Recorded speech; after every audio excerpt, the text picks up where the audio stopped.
You need to go out of this chat, this live chat. When you are using live chat, you are busy typing, commenting, okay? Now that we have all more of you here tonight, yeah, go out of that chat now. Click on it, close it. Then you will see this thumb bar. I'm going to take a break. It's called, a drink break. Go on there, use that thumbs up, click on it, tap it. And at the same time, if you haven't subscribed on Maiyegun's Diary, you know what? You see that red one beside the blue? Tap it and subscribe. You can be a member of Maiyegun's Diary as well by clicking on that join, that blue button. You can be a diamond member. You can be a gold, silver, gold, diamond, and then platinum members. Check that out. It's there. Oh, I also have something I want to share with you. Okay. It is this one. I have been trying to mix them together for the past 3 attempts. So I finally found them. It is this rivalry of this insecurity, backwardness, bad governance, corruption, and then the nonchalant attitude of the elite towards all of this. Passing blame, passing buck, giving excuses. We have done better than you. I have done better than you. But the people they have done better for are worse off than these criminals. It all started this way before it got out of hand. Today, Mr. President, we do not even talk about giving milk to our children in school. We are talking about the safety of our children. If we were not taking care of them with those programs initiated by Sardauna, maybe many of us will not be here. It is unfortunate today, Mr. President, with all the problems confronting our nation. I want to commend my colleague for this bill. If there's one thing we must focus on, is the welfare of our children. The well-being of the leaders of tomorrow must be of concern to all of us. If we cannot give them those things that we were given when we were growing up, I think the little we can do for them is to keep them safe. So I want to call on governors to do all that they can. Nigeria is such a large nation that you do not talk about federal government being able to police all these institutions of learning. It's on this now I want to say, Mr. President, despite that there are some governors who are doing their best. In our state, Mr. President, we are lucky we have a governor who has taken security as a serious priority. We are bordered by 9 states in Kogi State. But we've never had an incident where the unfortunate thing that's happening to some of our neighboring states has happened. Some governors are committed to the well-being of their people. In my state just last week, Mr. President, my governor awarded contract for renovation of schools and providing security services, along with road construction in some states and overhead bridges. Mr. President, in some states of Nigeria today, where you have highly intelligent people, highly educated people, highly enterprising people like Abia, they are governed by drunkards.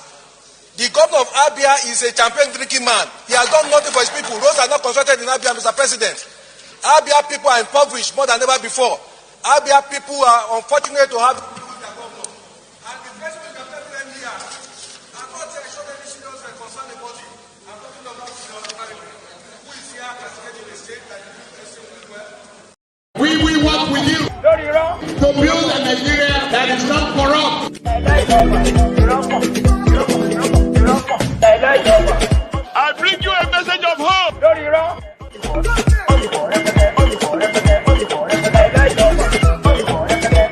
We are going to spend a lot of resources on education. Lori, let's go to Kogi before we go to Abia, right? This. One.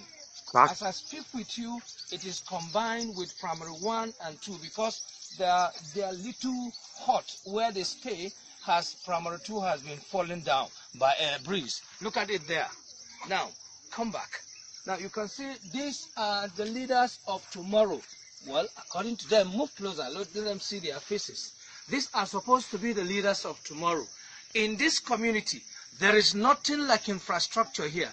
No social amenities at all. Now, it is so pathetic. Look at their board. This is their board. Now, I move with him. He comes with me. Come with me. Come with me. Now, this is supposed to be class 2. But today, it's already down. Now, show me the camera. This is supposed to be class 2. This class 2 is now combined with class 1. And that is why you have mixed class. Now, I am told that they have class 1 to 6. Now, this 1 to 6, you will be extremely shocked with what you're going to hear. They only have 2 teachers, and they are being paid by Subel. Now, tell me, how can this teacher cope? He has family, he has children. Now, the salary being paid him is on the so-called percentage salary. Now, here is primary 3. This primary 3 is also combined with primary 4. Am I correct? Okay, this is just primary 3 alone. You can see that. Now, tell me, what leader of tomorrow are you going to make out of these people? As far as they're concerned, nothing like computer that they would have ever seen in their life. Now, come with me. I'm going to show you. Now, as you come this way, this is the class, and this is class 4 and 5. All right, this is class 4 and class 5. Now, you can see the shanty where they stay, and they teach them. This is in Dekina local government, in Kogi State, in Nigeria. Now, I'm coming back to tell you what even the Sustainable Development Goal says about education. Now, we need to begin to think very, very well, or else we're going to be in trouble. Now, come with me again. This is class 6. Now, I have this as class 6. Now, tell me, some of them don't even...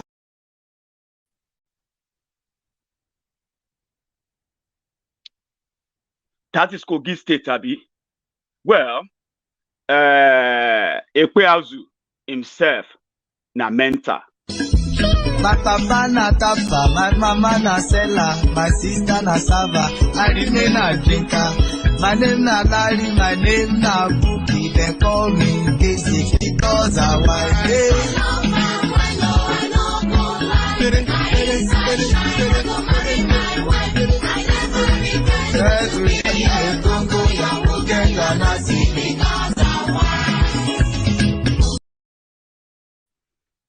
So, Adeyemi Smart was probably, there's nothing bad in you having fun. No, I just wanted to, like I said, pun or no pun intended. It depends on how you see it. Okay, that's the governor of Abia State enjoying himself. So I have this message from Oke Bakassi. It's so loaded, you know, a lot of senses put into it put into about 72 seconds. You should listen to this just again. Who has refused to go into crime or violence? Who is taking care of it? I guess it's not my business. What do I know? I'm an ordinary comedian. But let me tell you, as an ordinary comedian, what I've been going through. So to do a successful show in Lagos as a comedian, I look for about 20 million naira.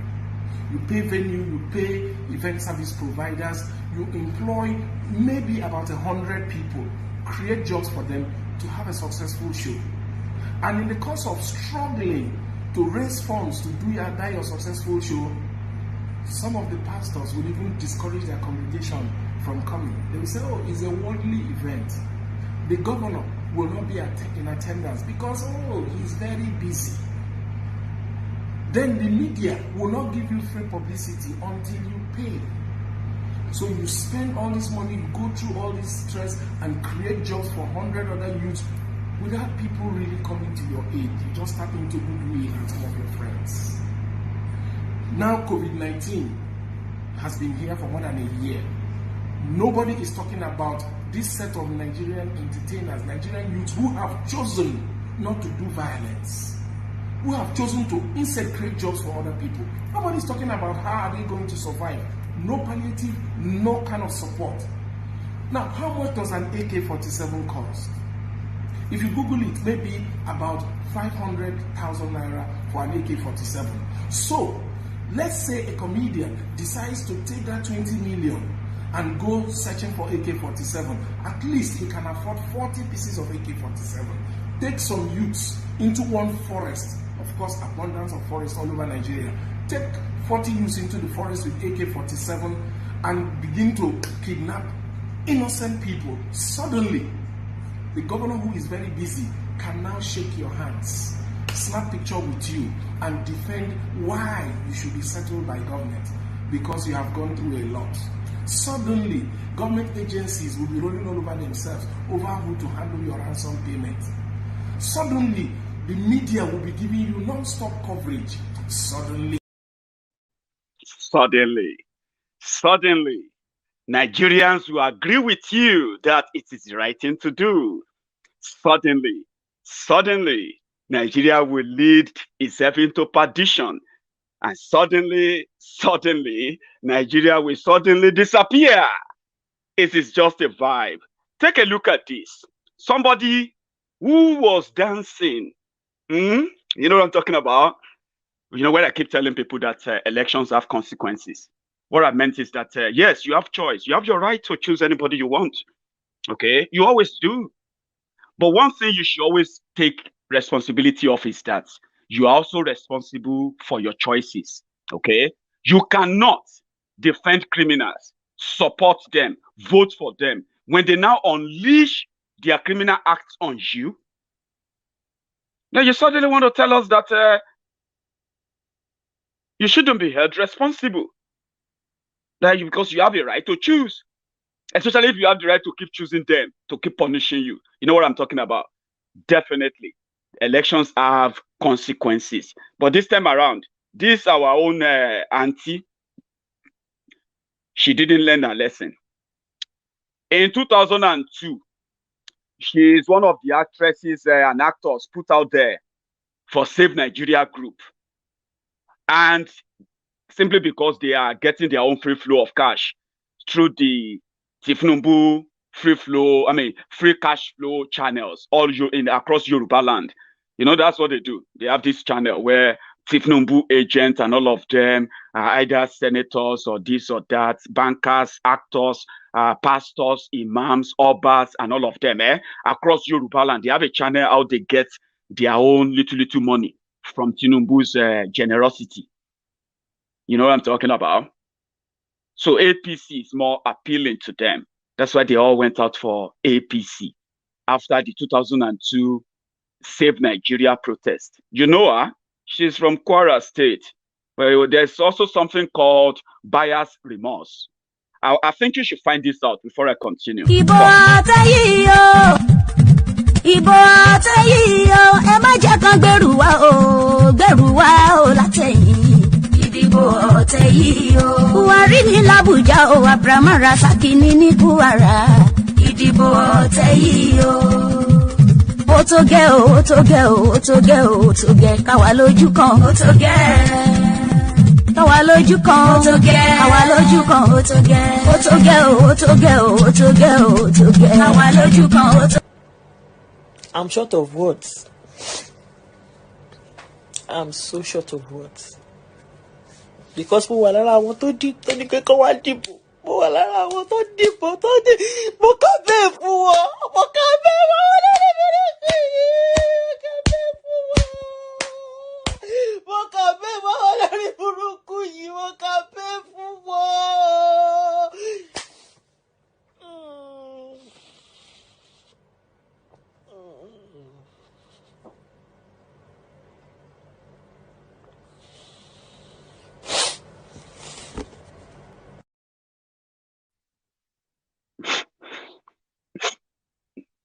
I don't know. I'm wearing my glasses. If you are wearing glasses, you can't really cry or you can't wipe your tears. Auntie said, I campaigned for them. You know that. I know she's acting, okay? But that's the best way she could express her regret. So many of you are doing that inside your house, like, and I campaigned for them. You know what I'm talking about? Everything will end in tears. The people that I actually wish they would not make their own situation end in tears are the one Nigeria defenders. I really feel sorry for you because, yes, the Maiyegun in Nigeria, they have decided to go on national strike. Una no go get beef again. Una no go get. Shebi, all of you, you have grown lazy that you cannot start your own ranch or ranches in Yoruba land. Start your own ranches everywhere. Breed your own cows. Breed your own livestock. Chicken everywhere. Why are you even eating cow? Beef. I don't know, maybe because I'm getting older now. They say beef no good for you. And ordinarily, otherwise, beef is not good for you.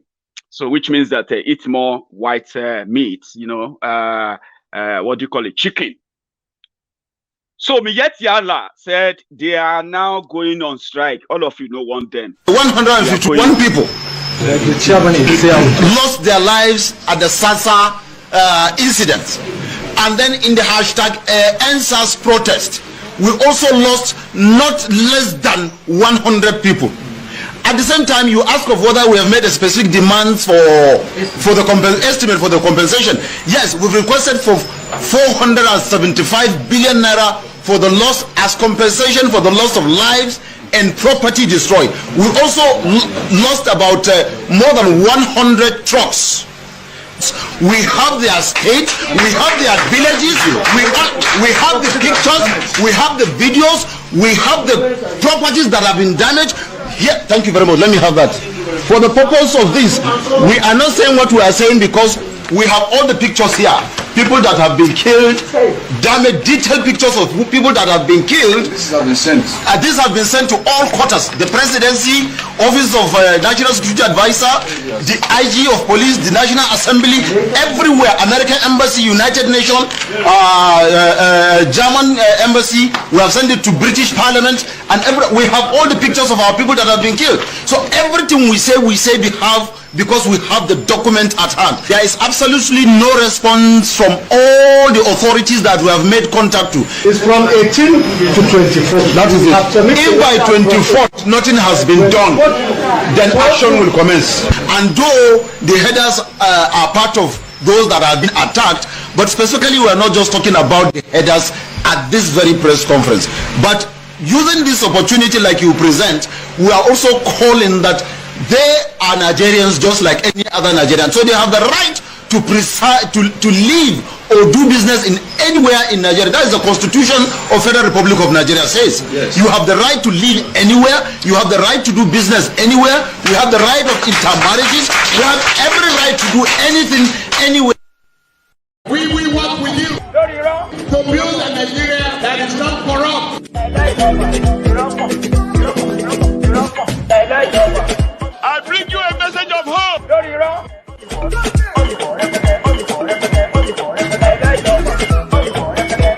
We are going to spend a lot of resources on education.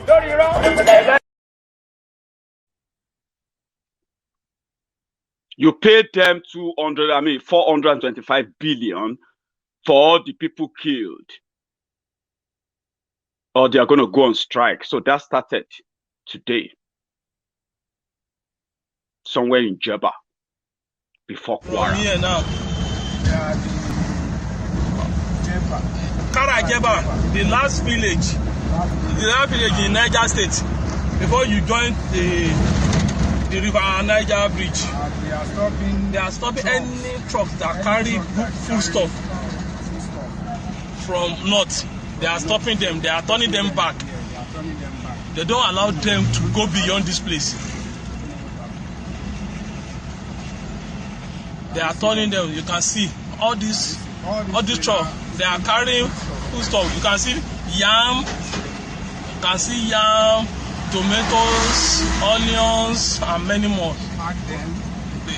They are stopping them. They said they will turn back to the north or offload it here. This is Karajeba, the last village, the last town in Niger State before you enter Kwara State, before you get to River Niger. So they are stopping all the trucks that carry food stuff from north. They are turning them back to north, or they should offload it here. They don't allow all the trucks that carry food stuff, even though buses that carry pepper, tomatoes were not allowed to cross. As you can see, they only allow truck with fuel, diesel. They only allow them to.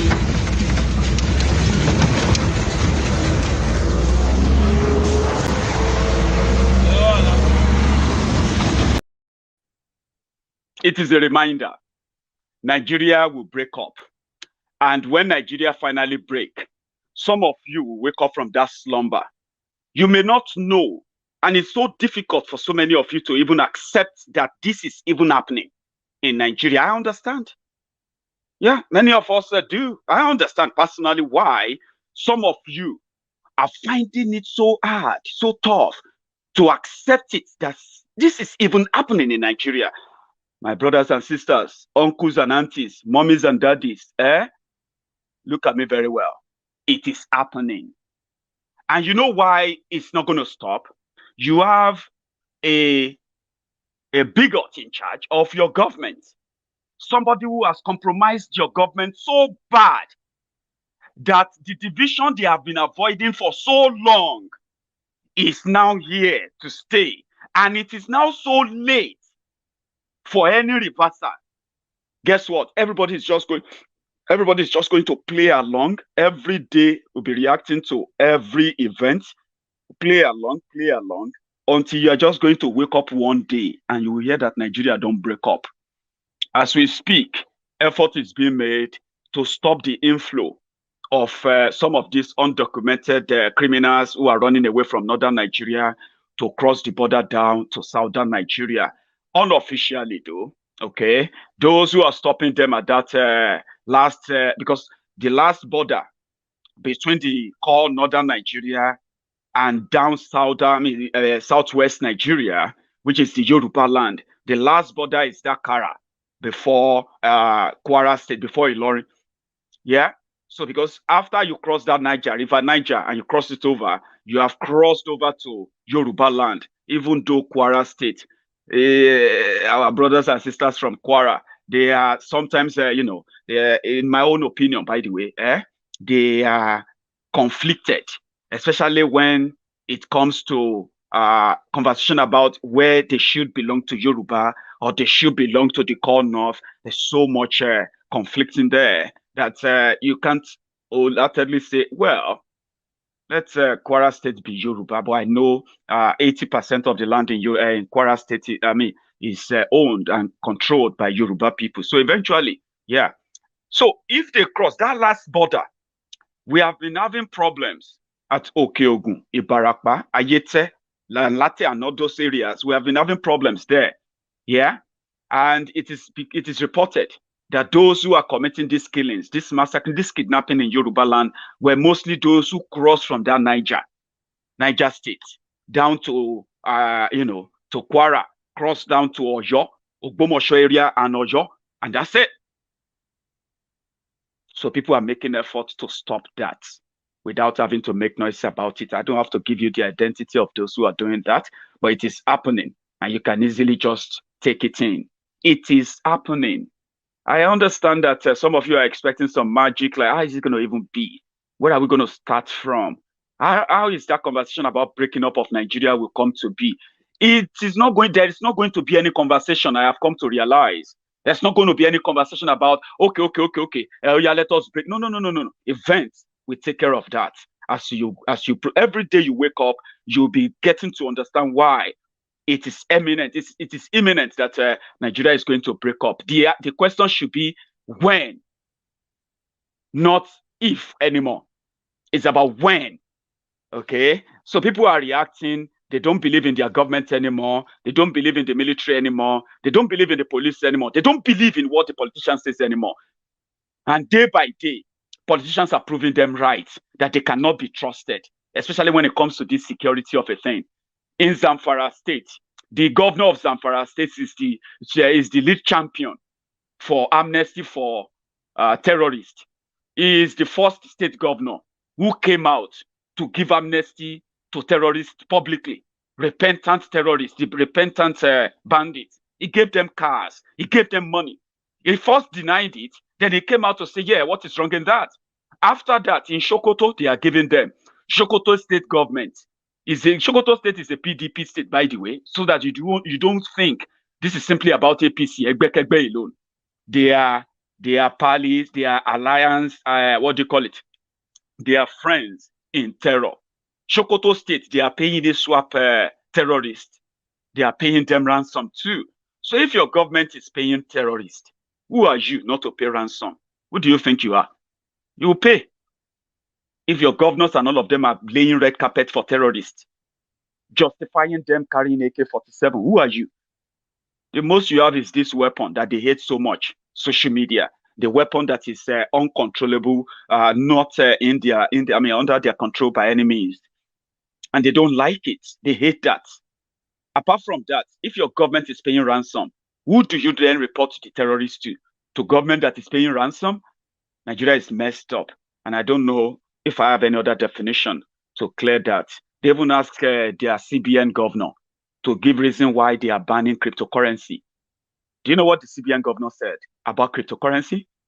He said it is a money created from nothing. And he is supposed to be a professor too. These are the charlatans in charge of Nigeria. And some of you who claim to be brainy and all of that, you are out there defending them. But I don't know how you deal with that, especially with some of this that they are doing, what they say. Like when Laya Mohammed said there were, kidnapping of school children is nothing new.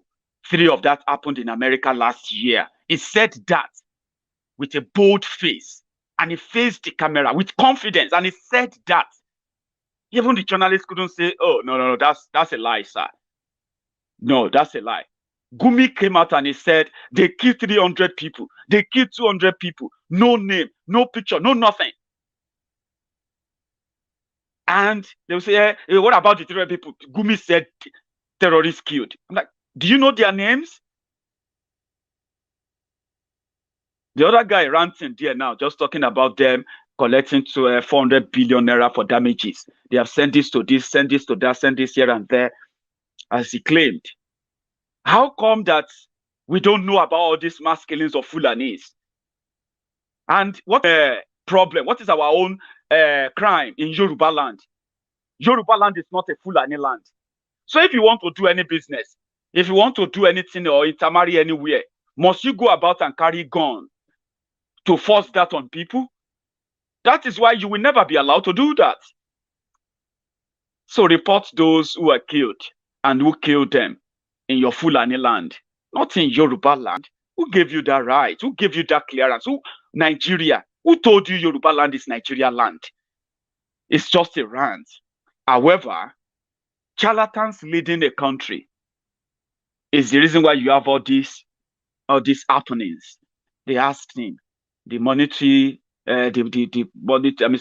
policy maker, the man in charge of monetary policy for Nigeria, had this to say about cryptocurrency. First, remind everyone that cryptocurrency, which is the main thrust of our sitting this afternoon, is generally regarded as an electronic or digital currency that is issued by largely unknown, unregulated elements using computer codes that are basically meant to encrypt or hide information about both the transactions and the operators. And in a sense, it is money that is created out of thin air.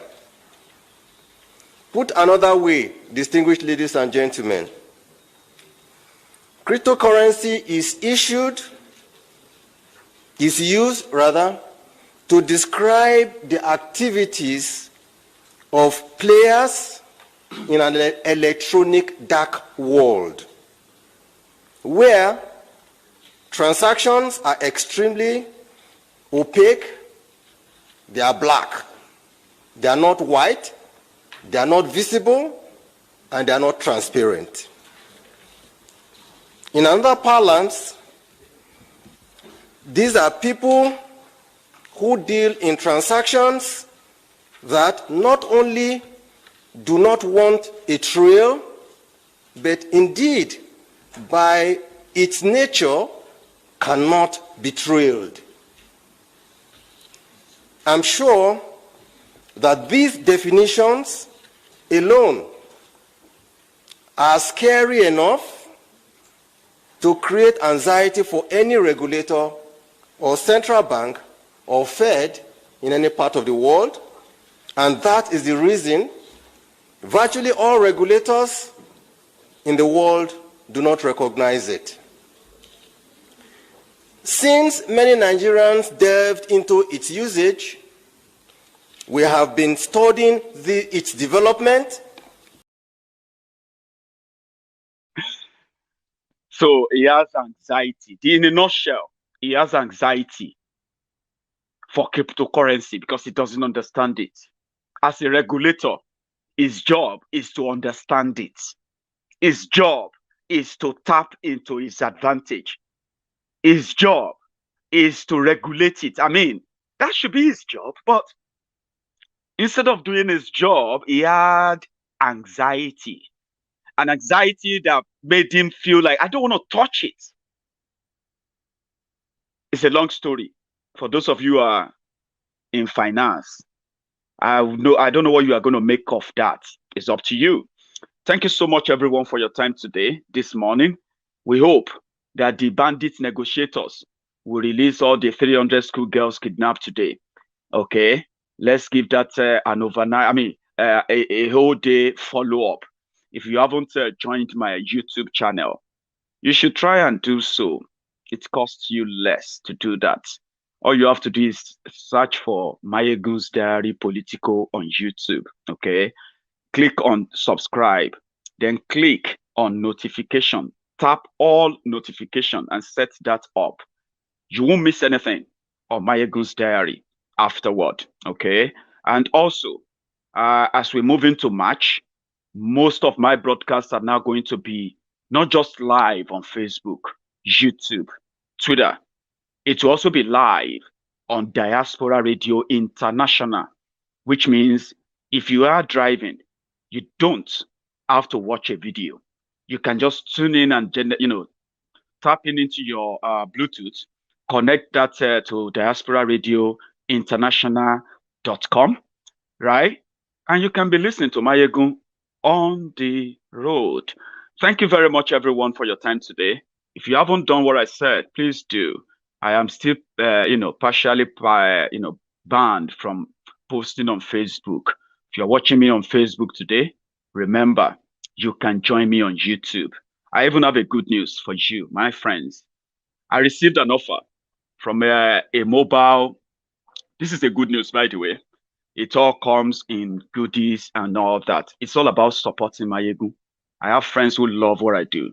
They want to support me by all means. They don't care what it's going to take, what they need to move to ensure that Maiyegun, they are your beautiful Maiyegun succeeds in everything it does. So I have this IV Mobile, a mobile company here in the UK, a mobile marketing company here in the UK, who has given us a support of Maiyegun's Diary. The support is this: the business is owned by an Oduduwa son, in collaboration with others too. However, they are giving us this discount for, especially those of you who are living in the UK, where you can pick up a SIM card that gives you not just everything here in the UK, 36 gigabytes of data, calls, text, here in the UK. You also get yourself over 500 minutes of international calls. That is for those of you who call Nigeria all the time. It's a deal given to Maiyegun's Diary Politico. And I think you should hear about it. Yes. Thank you very much, everyone, for your time. I'll tell you more about this, and I'll share the link with you when the time is right. Stay safe, and then goodbye.